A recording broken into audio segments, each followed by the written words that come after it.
호박씨 한 줌이면 커진 전립선이 줄어든다. 이 말 어디선가 한 번쯤 들어보셨을 겁니다. 경로당에서도 나오고 시장어귀에서도 나오고 아드님이 사다 준 봉지 뒷면에도 그렇게 비슷한 말이 적혀 있죠. 청주에 사시는 오정근 어르신도 그랬습니다. 올해 69이시고 30에 넘게 시내버스를 몰다가 은퇴하신 분입니다. 기사 시절엔 소변 참는 게 일이었다고 하십니다. 종점까지 화장실이 없으니까요. 신호대기에 걸릴 때마다 아랫배에 힘을 주고 버티셨답니다. 그러다 3년 전 경로당 친구분이 그러셨대요. 아침마다 호박씨 한 줌이면 전립선이 작아진다고. 그날부터 오정근 어르신은 하루도 안 걸으셨습니다. 복지하는 생 호박씨를 저녁에 물에 불려두었다가 아침에 한 줌씩 3년입니다. 대단하시죠? 저라도 그렇게 못했을 겁니다. 그런데 지난달 보내주신 사연에는 이렇게 적혀 있었습니다.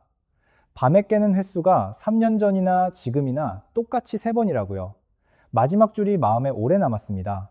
내가 3년을 잘못 먹은 거냐고 물으셨거든요. 아닙니다. 잘못 드신 게 아닙니다. 다만 호박씨한테 시키면 안 되는 일을 시키신 겁니다. 숫자부터 보고 가겠습니다. 건강보험심사평가원 2024년 자료를 보면 우리나라에서 전립선 비대증으로 진료받은 50대 이상 남성이 161만 1159명입니다. 5년 전인 2019년에는 130만 9,653명이었으니 해마다 4%씩 늘어난 셈이에요. 60을 넘기면 10분 중 67분, 70을 넘기면 대부분이 겪습니다. 그러니까 이건 특별한 병이 아니라 우리 세대 남성이 나이를 먹으면 지나가는 길목 같은 겁니다. 먼저 한 가지만 짚고 시작하겠습니다. 오늘 이야기는 정보이지 진단이 아닙니다. 지금 알파 차단제나 다른 전립선 약을 드시고 계신다면 오늘 내용을 듣고 임의로 끊으시면 절대 안 됩니다. 끊는 것도 줄이는 것도 반드시 담당 선생님과 상의하셔야 합니다.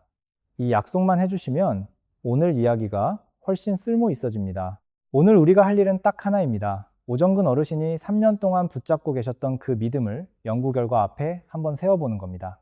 그리고 세워보면 3년 동안 밤 3번이 왜 그대로였는지가 아주 깔끔하게 설명이 됩니다. 설명이 되면요, 그 다음에 뭘 해야 할지도 자연스럽게 보입니다. 오정근 어르신이 마지막에 어떻게 되셨는지는 맨 뒤에 다시 말씀드릴게요. 자, 그럼 뒤집어 보겠습니다. 베타시토스테롤이라는 성분이 있습니다. 호박씨에도 들어있고 피칸에도 들어있고 소나무 껍질에서 뽑아낸 제품에도 들어있습니다. 이 성분이 남성 호르몬을 전립선 키우는 호르몬으로 바꾸는 걸 막아준다. 이게 우리가 아는 이야기죠. 맞습니다. 그 부분은 사실입니다. 그래서 연구자들이 제대로 붙었습니다. 무작위로 나눠서 한쪽은 진짜 베타시토스테롤을 주고 한쪽은 가짜 약을 줬어요.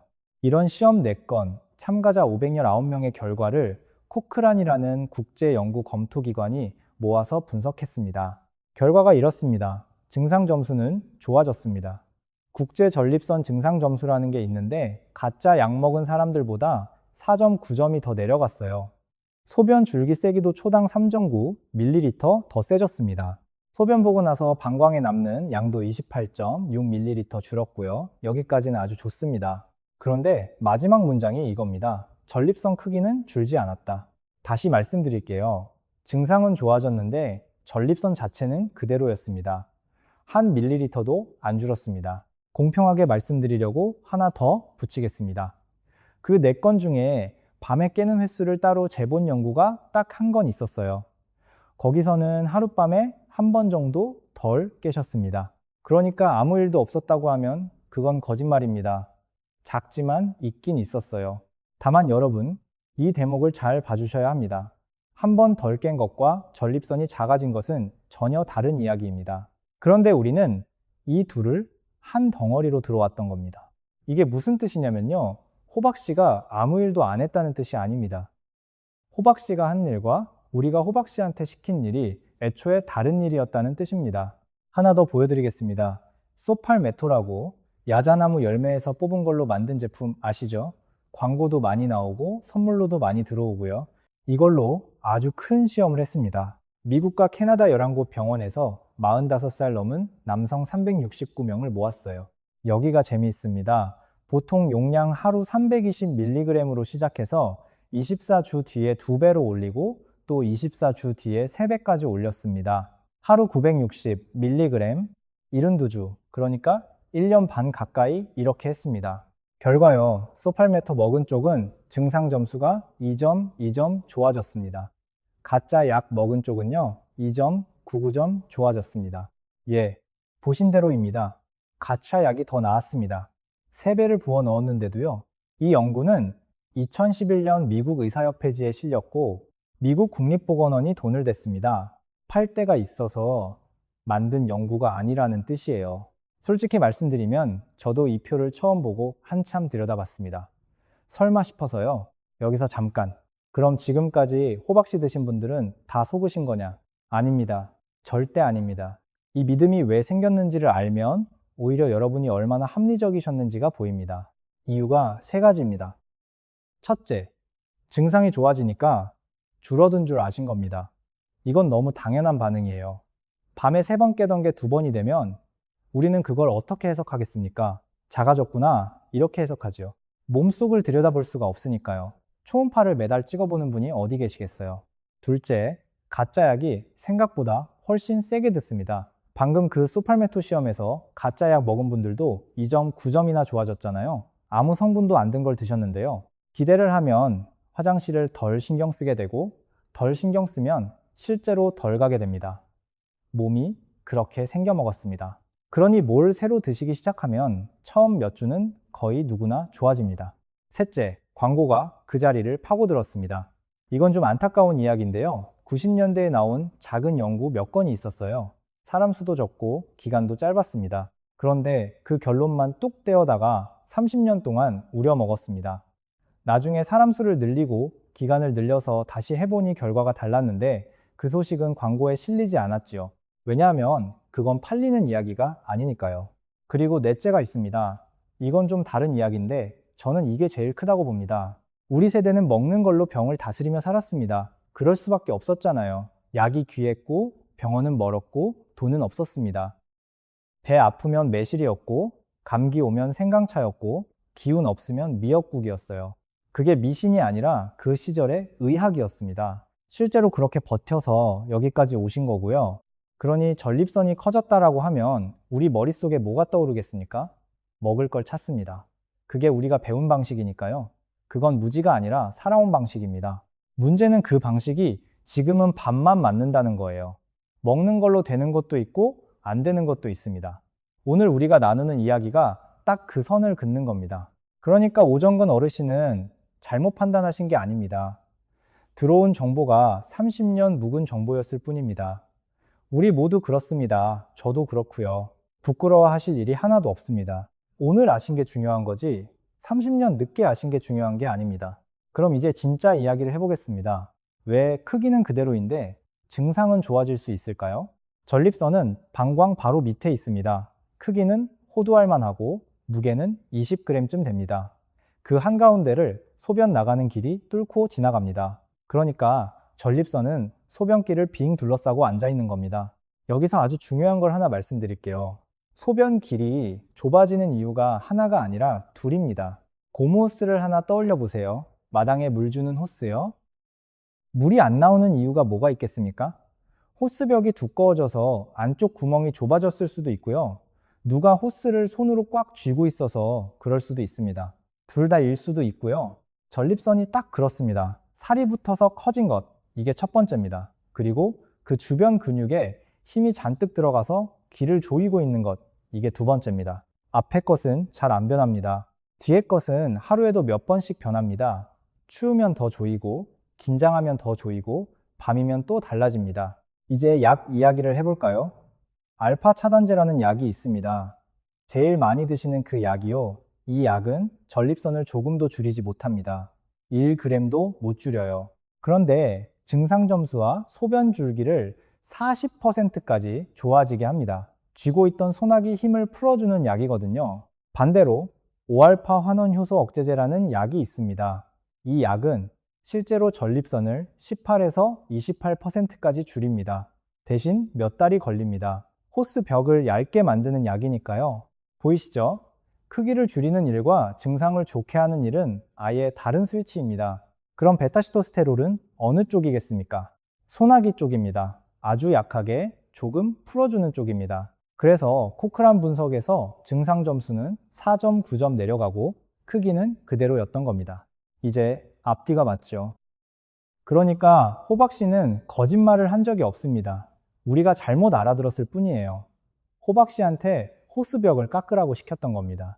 호박 씨는 그런 연장을 애초에 안 가지고 있는데요. 자, 그런데 여기서 더 중요한 이야기가 남았습니다. 지금부터가 오늘의 진짜입니다. 안동에서 사과 농사 지으시는 강대식 어르신 이야기를 해드릴게요. 77이십니다. 몸이 마르셨어요. 평생 밭에서 일하셔서 배 나온 적이 없는 분입니다. 이분이 밤에 4번을 깨십니다. 전립선 약을 3년째 드시는데도요. 이분이 병원에서 들으신 말이 뜻밖이었습니다. 배뇨일지를 사흘 적어오라고 하셨대요. 소변 본 시간이랑 양이랑 요강에다 받아서 재라고요. 처음엔 귀찮으셨답니다. 그런데 사흘치를 놓고 보니 답이 나왔습니다. 하루 종일 나온 소변이 1600ml인데 그중 800ml가 밤에 나왔습니다. 절반이요. 밤 8시간 동안 하루 소변의 절반을 만들고 계셨던 겁니다. 이걸 야간단뇨라고 부릅니다. 밤에 소변을 너무 많이 만드는 상태예요. 여기서 숫자 하나 보여드리겠습니다. 일본에서 17개 병원이 함께한 연구가 있습니다. 2018년부터 2022년까지 밤에 화장실 간다고 병원 찾아온 환자 815명을 전부 배뇨일지로 조사했어요. 몇 퍼센트가 야간 단뇨였을까요? 67.4%였습니다. 10명 중 67명입니다. 남성이 66.6%, 여성이 70%였고요. 이 대목에서 여성분들 귀 기울여 주세요. 지금 남편분 때문에 이 영상 틀어놓으신 분들 많으실 겁니다. 그런데 보세요. 여성이 오히려 더 높습니다. 70%. 여성분들은 전립선이 아예 없잖아요. 그런데도 밤에 깨십니다. 이게 무슨 뜻이겠습니까? 밤에 화장실 가는 일의 상당 부분은 전립선하고 상관이 없다는 뜻입니다. 같은 연구에서 야간 단뇨가 잘 생기는 사람이 누구인지도 찾아냈습니다. 78살 이상, 체질량 지수 23 미만, 그러니까 마르신 분, 그리고 심장에 피가 잘 안 통하는 병이나 뇌혈관병이 있으신 분, 강대식 어르신, 하나도 아니고 3개가 다 걸렸습니다. 마르셨고 77이시고 몇 해 전에 심장 시술을 받으셨어요. 왜 그럴까요? 이건 좀 놀라운 이야기인데요. 낮에 서서 일하시면 물이 다리 쪽에 고입니다. 발목 눌러보면 쑥 들어가는 그거요. 누우면 그 물이 어디로 가겠습니까? 다시 혈관으로 돌아옵니다. 심장이 그걸 받아서 신장으로 보내고 신장은 소변으로 만듭니다. 밤새도록요. 그러니까 밤에 4번 깨는 건 방광이 보내는 신호가 아니라 심장하고 신장이 보내는 신호일 수 있습니다. 이런 분한테 호박씨를 3년 들이면 어떻게 되겠어요? 아무 일도 안 일어납니다. 엉뚱한 데다 대고 소리치는 거니까요. 그리고 이건 그냥 불편함으로 끝나는 문제가 아닙니다. 밤에 서너 번 일어나시는 분들은 넘어질 위험이 올라갑니다. 캄캄한데 잠이 덜 깬 채로 화장실까지 가시잖아요. 우리 나이에 고관절 한번 부러지면 그 다음 이야기가 어떻게 되는지 다들 아시지요. 그래서 이건 꼭 잡아야 하는 겁니다. 그런데요, 여기서 우리가 솔직해져야 할 부분이 하나 있습니다. 전주에 사시는 한복순 어르신이 사연을 보내주셨습니다. 71살이시고요. 사연 첫 줄이 이랬습니다. 제 이야기가 아니라 남편 이야기라고요. 남편분이 73이신데 밤에 4번, 5번을 일어나신답니다. 벽을 짚고 화장실까지 가시는 소리에 부인도 같이 깨시고요. 그렇게 두 분이 4년을 지내셨습니다. 병원 가시자고 하면 뭐라고 하시는 줄 아세요? 괜찮다고 하신답니다. 나이 먹으면 다 그런 거라고요. 그리고 한마디 더 붙이신대요. 창피하게 그런 걸로 어딜 가느냐고. 여러분, 이게 우리 세대 남성분들의 진짜 벽입니다. 병이 무서운 게 아니라 그 얘기를 입 밖에 내는 게 무서운 겁니다. 젊어서는 식구들 먹여 살리는 게 자존심이었는데 이제 와서 소변 이야기를 남한테 하려니 사람이 작아지는 것 같은 거예요. 저는 그 마음을 압니다. 그런데 한복순 어르신이 마지막에 쓰신 문장이 오래 남았습니다. 남편이 밤에 넘어져서 병원에 실려가면 그때는 안 창피하냐고 그렇게 물었더니 아무 말을 안 하시더라고요. 이게 정확합니다. 지금 이 이야기를 꺼내는 건 자존심을 깎는 일이 아니라 자존심을 지키는 일입니다. 기저귀 차고 손주 앞에 서게 되기 전에 종이 한 장 들고 병원에 가는 게 훨씬 어른스러운 겁니다.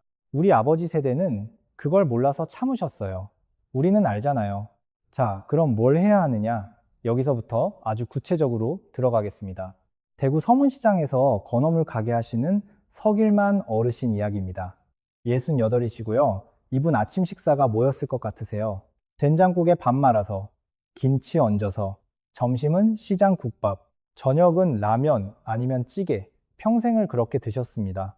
일본 나가사키 대학교 연구팀이 아주 단순한 실험을 했습니다. 밤에 화장실 가시는 분들 321명을 모았어요. 이분들 공통점이 소금을 많이 드신다는 거였습니다. 약은 아무것도 안 줬습니다. 그냥 12주 동안 소금 줄이는 법만 가르쳐 드렸어요. 223분이 실제로 성공하셨습니다. 하루 소금이 10.7g에서 8.0g으로 줄었어요. 2g 7 줄인 겁니다. 숟가락으로 치면 반 숟가락도 안 됩니다. 밤에 깨는 횟수가 어떻게 됐을까요? 2.3회에서 1.4회로 줄었습니다. 한 번 가까이 덜 깨신 겁니다. 약 하나를 안 드시고요. 그리고 이 연구가 정직한 게 뭐냐면 반대쪽도 같이 봤다는 겁니다. 기간 중에 소금이 오히려 늘어난 분들이 계셨어요. 9.6g에서 11g으로요. 이분들은 밤에 깨는 횟수가 늘었습니다. 양쪽으로 다 움직였습니다. 이러면 우연이라고 하기가 어렵지요. 이제 우리 이야기를 해볼까요? 식품의약품안전처가 작년에 발표한 자료를 보면 2023년 우리 국민 하루 평균 나트륨 섭취가 3,136mg입니다. 세계보건기구 권고량이 2,000mg이니까 1.6배예요. 남성만 따로 보면 3,696mg입니다.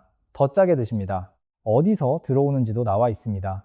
면류와 만두류가 481mg, 김치류가 438mg, 국과 탕이 330mg, 볶음류가 227, 찌개와 전골이 217. 이 목록 어디서 많이 본 것 같지 않으세요? 서길만 어르신 밥상이 그대로 들어 있습니다. 아니, 우리 모두의 밥상이지요. 기전은 이렇습니다. 짜게 드시면 목이 마르고 목이 마르면 물을 더 드십니다. 들어온 소금은 어딘가로 나가야 하는데 신장이 그 일을 밤까지 끌고 갑니다. 소금을 내보내면서 물을 같이 끌고 나가요. 그래서 밤에 소변 공장이 야근을 하는 겁니다. 그러니까 저녁에 뜨끈한 국물 한 대접 드시고 주무시면 새벽 2시에 그 국물이 여러분을 깨우는 겁니다. 전립선이 깨우는 게 아니고요. 서길만 어르신은 어떻게 하셨을까요? 소금을 끊으신 게 아닙니다. 그건 못 하십니다. 평생 그렇게 드신 분한테 싱겁게 드시라고 하면 사흘 가고 맙니다. 우리 다 알잖아요. 대신 이것만 하셨어요. 저녁 한 끼만 국물을 반 남기기. 건더기는 다 드시고 국물만요. 그리고 라면 국물은 아예 안 드시기. 2가지입니다. 한 달 뒤에 밤에 깨는 게 3번에서 2번이 됐습니다. 가게는 그대로 하시고 밥상도 거의 그대로인데요. 저녁 국물 반 대접 남긴 걸로요. 이게 제가 오늘 여러분께 제일 하고 싶은 말입니다. 우리 밥상을 뒤엎을 필요가 없습니다. 저녁 국물 반 대접이면 됩니다. 그 반 대접이 3년치 호박씨보다 셌습니다. 여기서 잠깐 멈추겠습니다. 오늘 영상에서 딱 하나만 가져가셔야 한다면 지금부터 3분입니다. 메모지 있으시면 꺼내주세요. 정말입니다. 원주에서 과수원 하시는 문성태 어르신 이야기입니다. 74이시고요. 전립선비대증으로 약을 드신 지 5년 됐습니다. 불편해도 그럭저럭 지내셨어요. 지난 겨울에 감기가 오셨습니다. 콧물 나고 코가 막히니까 약국에서 종합감기약을 사다 드셨어요. 저녁에 한 포, 그리고 주무셨습니다. 새벽에 깨셨는데 소변이 안 나왔습니다. 마려운데 안 나와요. 한 방울도요. 아랫배는 점점 부풀어 오르고 통증은 산통 같았답니다. 아드님 차로 응급실에 가셔서 관을 넣고 소변을 빼냈습니다. 800ml가 넘게 나왔다고 하셨어요. 이걸 급성요폐라고 합니다. 소변 길이 막혀서 한 방울도 못 나가는 상태예요. 방광이 3배 이상 풍선처럼 부풀 수 있습니다. 오래 두면 신장까지 망가집니다. 대한비뇨기과학회 자료를 보면 남성 급성요폐 환자의 70%가량이 전립선비대증 환자입니다. 10명 중 7명이요. 왜 감기약이 그럴까요? 아까 그 고무호스 기억나시죠? 감기약 안에는 콧물 잡는 항히스타민제하고 코 뚫어주는 교감신경, 흥분제가 같이 들어 있습니다. 에페드린 계열이라고 하는 그거요. 이 2가지가 하는 일이 뭐냐면 혈관과 근육을 조이는 겁니다. 코에 혈관만 골라서 조여주면 얼마나 좋겠습니까? 그런데 우리 몸이 그렇게 안 생겼어요. 같은 신호가 방광 입구와 전립선 둘레 근육에도 갑니다. 가뜩이나 좁아진 길을 소나기로 한 번 더 꽉 쥐는 겁니다. 건강한 분은 아무 일 없습니다. 이미 아슬아슬하던 분한테는 그 한 번이 마지막 한 번이 되는 거예요. 그래서 세 가지만 지켜주세요. 첫째, 콧물이나 코막힘 감기약을 사실 때는 약사님께 반드시 말씀하세요. 전립선 비대증이 있다고요? 한마디면 됩니다. 그러면 다른 걸로 골라주십니다. 둘째, 겨울과 환절기에 조심하세요. 추우면 그 소나기가 저절로 조여집니다. 감기 걸리기 쉬운 계절이 하필 소변 길이 제일 조여지는 계절이에요. 겹치면 위험합니다. 셋째, 과음하고 그대로 주무시는 걸 피하세요. 술은 소변을 왕창 만듭니다. 방광이 갑자기 크게 늘어난 상태에서 잠들면 새벽에 아랫배가 아파서 깨도 소변이 안 나오는 일이 생깁니다. 문성태 어르신은 지금 어떠시냐고요? 다행히 잘 지내십니다. 다만 그날 이후로 지갑에 쪽지를 넣고 다니신답니다. 감기약, 약사한테 말하기 이렇게 적어서요. 여기까지 오시느라 고생하셨습니다. 절반쯤 왔어요. 잠깐 숨 고르면서 지금까지 나온 걸 한 줄씩만 다시 짚고 가겠습니다. 하나, 호박 씨는 전립선 크기를 못 줄입니다. 조이던 힘을 살짝 풀어줄 뿐입니다. 둘, 전립선이 커진 것과 그 둘레를 쥐고 있는 힘은 따로 놉니다. 셋, 밤에 깨는 10분 중 67분은 전립선이 아니라 밤에 소변을 너무 많이 만드는 게 문제입니다. 넷, 그 소변을 만드는데 소금이 크게 한몫합니다. 다섯, 감기약 한 포가 응급실로 가는 문이 될 수 있습니다. 여기까지가 왜 그런가에 대한 이야기였습니다. 지금부터는 그럼 뭘 하느냐입니다. 여러분이 오늘 밤부터 하실 수 있는 것들이에요. 자, 그럼 이런 질문이 나옵니다. 그럼 견과류는 이제 다 버려야 하느냐? 아닙니다. 버리지 마세요. 호박씨 한 줌은 좋은 음식입니다. 볶지 않고 소금 안 친 걸로 하루 한 줌 정도 호두도 좋습니다. 혈관에 좋은 기름이 들어 있고요. 이건 계속 드셔도 됩니다. 다만 이제는 이렇게 생각하시면 됩니다. 이건 밥상을 좋게 하는 일이지 전립선을 깎는 일은 아니다. 기대를 제자리에 놓으시면 실망할 일이 없어집니다. 그런데 여기서 선을 하나 그어야 합니다. 아주 굵게요. 봉지에서 나온 견과류하고 통에서 나온 알약은 완전히 다른 물건입니다. 창원에서 조선소 다니시다 은퇴한 임재홍 어르신 이야기입니다. 63이시고요. 이분이 자식들이 사다 준 걸 다 챙겨 드셨어요. 종합 영양제 하나, 남성 건강 제품 하나, 그리고 아연 제품 하나. 3개를 다 드셨습니다. 효자 자식 마음을 어떻게 거절하시겠어요? 문제는 3개의 전부 아연이 들어 있었다는 겁니다. 합쳐보니 하루에 100mg이 훌쩍 넘었습니다. 미국에서 남성 46,974명을 14년 동안 따라간 연구가 있습니다. 아연 보충제를 하루 100mg 넘게 드신 분들은 안 드신 분들에 비해 진행된 전립선 암 위험이 2.29배였습니다. 10년 넘게 드신 분들은 2.37배였고요. 더 최근 것도 있습니다. 같은 사람들을 30년까지 늘려서 본 연구가 2022년에 나왔어요. 하루 75mg만 넘어도 목숨을 위협하는 전립선 암 위험이 1.76배, 공격적인 암 위험이 1.8배로 올라갔습니다. 여기가 중요합니다. 호박씨 한 줌에 아연이 얼마나 들었겠습니까? 몇 밀리그램입니다. 음식으로는 이 근처에도 못 갑니다. 이 숫자는 오로지 알약 이야기예요. 셀레늄도 마찬가지입니다. 브라질 너트에 셀레늄이 많다는 건 맞습니다. 그런데 셀레늄 알약으로 전립선암을 막아보자고 남성 35,533명을 모아서 대규모 시험을 했어요. 결과는요, 예방 효과가 없었습니다. 0이었습니다. 같은 시험에서 비타민 E 알약을 드신 분들은 오히려 전립선암이 17% 늘었습니다. 1000명당 65명이던 게 76명이 됐어요. 예방하려고 드신 건데 말이죠. 이건 정말 안타까운 이야기입니다. 그러니 브라질 너트는 하루 한두 알까지만, 그 이상은 이득이 아니라 짐입니다. 많이 먹을수록 좋다, 이 생각이 우리 세대가 제일 조심해야 할 생각입니다. 임재홍 어르신은 지금 아연 제품 하나만 남기고 정리하셨습니다. 정리하시면서 그러시더래요. 몸에 좋다는 거 다 챙겨 먹은 게 제일 안 좋은 짓이었네 하고요. 자, 그럼 정말로 효과가 증명된 건 뭐냐? 이제 그 이야기입니다. 목포에서 아파트 경비 일 하시는 배은수 어르신 66이십니다. 이분 하루가 어떤지 아세요? 초소 의자에 앉아 계시는 시간이 10시간이 넘습니다. 앉아 있는 게 일이니까요.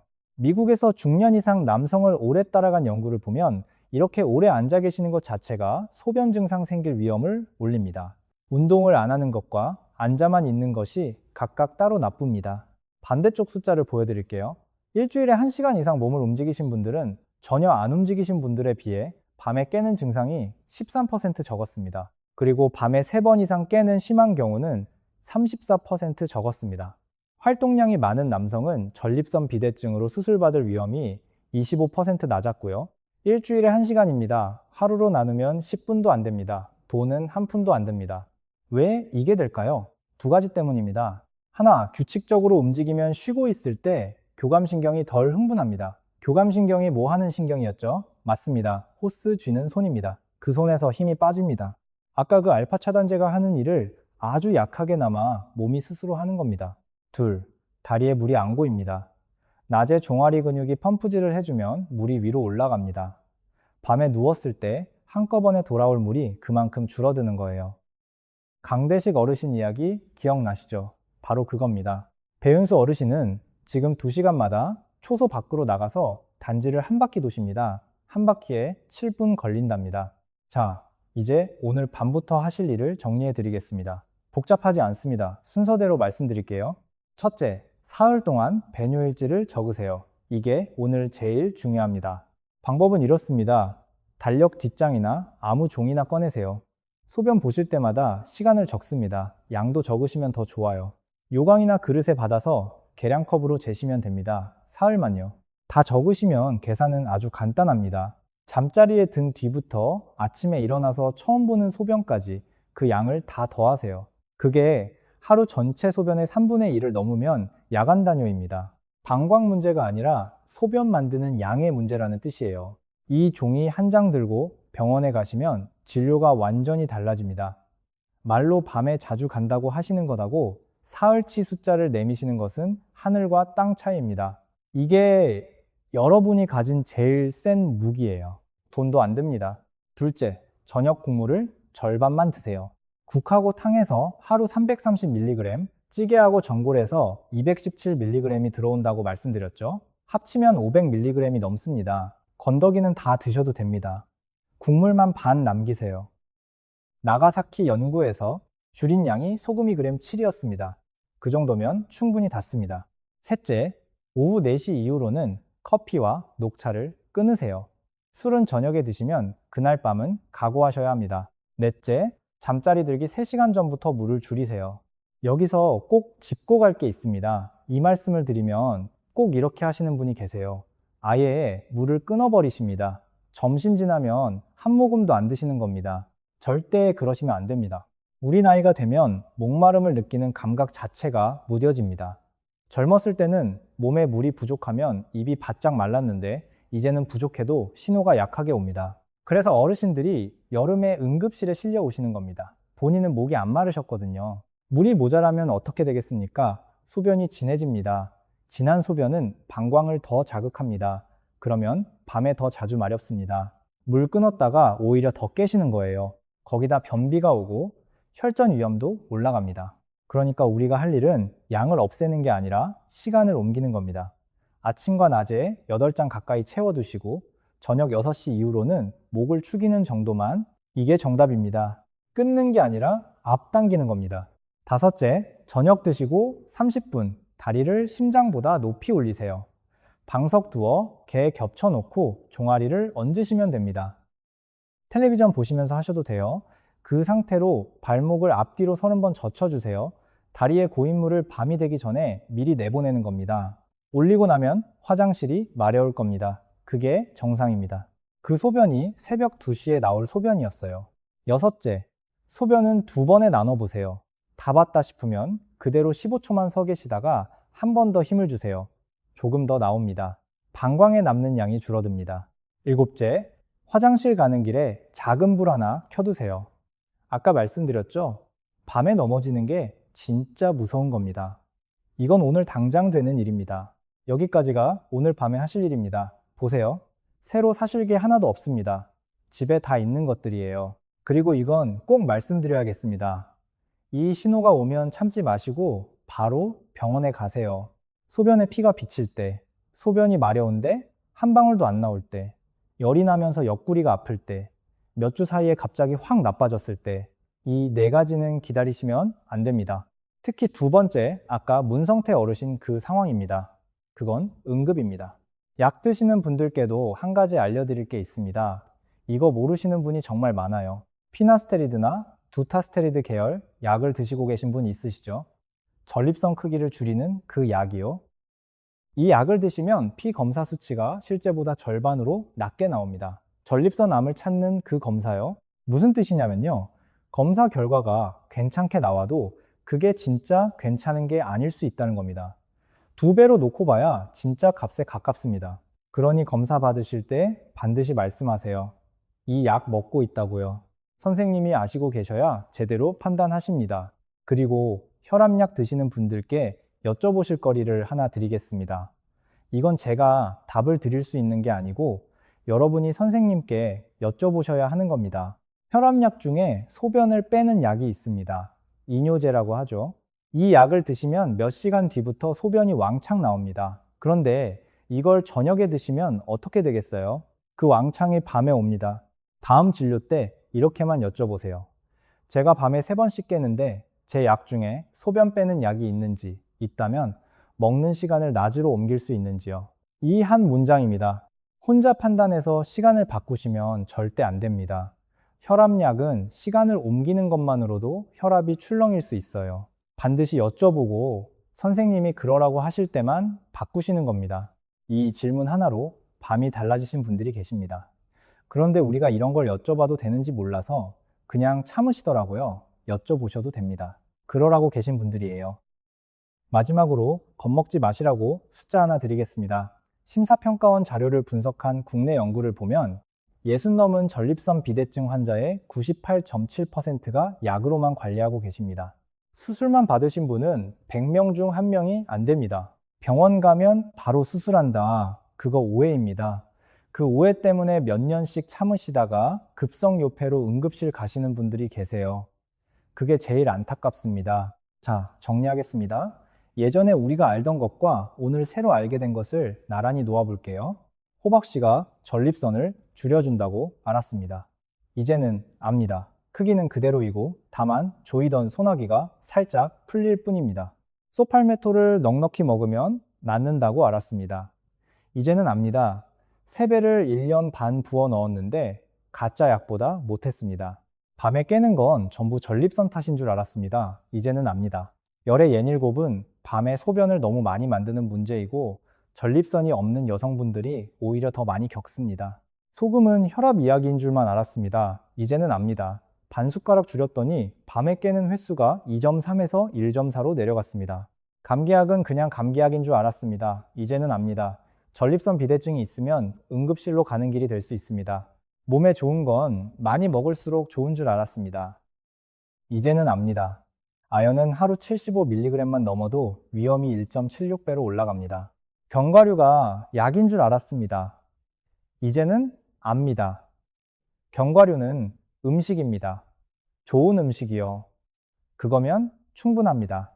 이 중에 딱 하나만 하시겠다면 첫 번째 것을 하세요. 사흘 배뇨일지. 종이 한 장과 사흘. 그것부터입니다.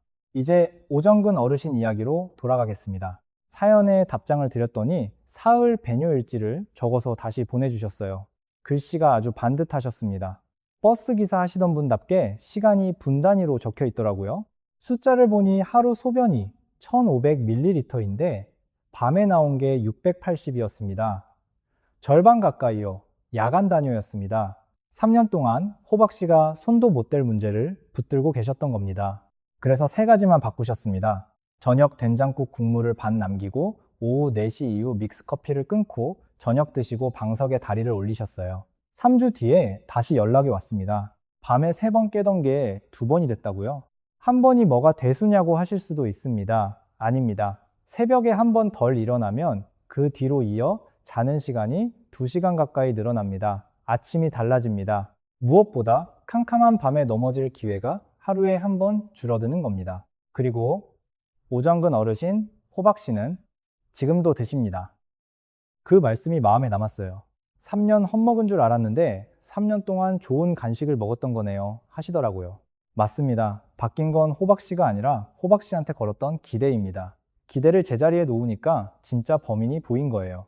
오늘 이 이야기가 도움이 되셨다면 부탁이 하나 있습니다. 집에 전립선약 드시는 분이 계시거나 밤에 몇 번씩 일어나는 분이 계시면 감기약 이야기 한 가지만이라도 꼭 전해주세요. 지갑에 쪽지 한 장 넣어드리는 것만으로 응급실 한 번을 막을 수 있습니다. 그게 오늘 이 영상이 할 수 있는 제일 큰 일입니다. 우리 세대는 참는 걸 미덕으로 배우고 자랐습니다. 아파도 일하고 불편해도 견디고요. 그런데 밤에 3번 깨는 걸 나이 탓으로 돌리고 참는 건 미덕이 아니라 그냥 손해입니다. 종이 한 장 꺼내서 사흘만 적어보세요. 그게 참는 것보다 훨씬 어른스러운 일입니다. 생각해보면 우리가 밤잠을 지키려는 이유가 결국 하나잖아요. 주말에 손주가 오면 같이 놀아주셔야 하는데 밤에 4번 깨신 분은 그게 안 됩니다. 몸이 안 따라줘요. 손주는 할아버지가 왜 소파에만 계시는지 모릅니다. 그냥 할아버지는 늘 피곤한 사람으로 기억하는 거예요. 그게 억울한 겁니다. 30년을 새벽에 나가서 일하신 분인데요. 밤에 한 번 덜 깨면 낮에 1시간이 살아납니다. 그 1시간이 손주랑 놀이터 한 바퀴 도는 시간입니다. 우리가 지키려는 게 소변이 아니라 그 1시간이에요. 오늘 밤에 한 번만 덜 깨셔도 내일 아침 계단이 한 칸 가벼워집니다. 그 한 칸을 오래오래 지키시길 바라겠습니다.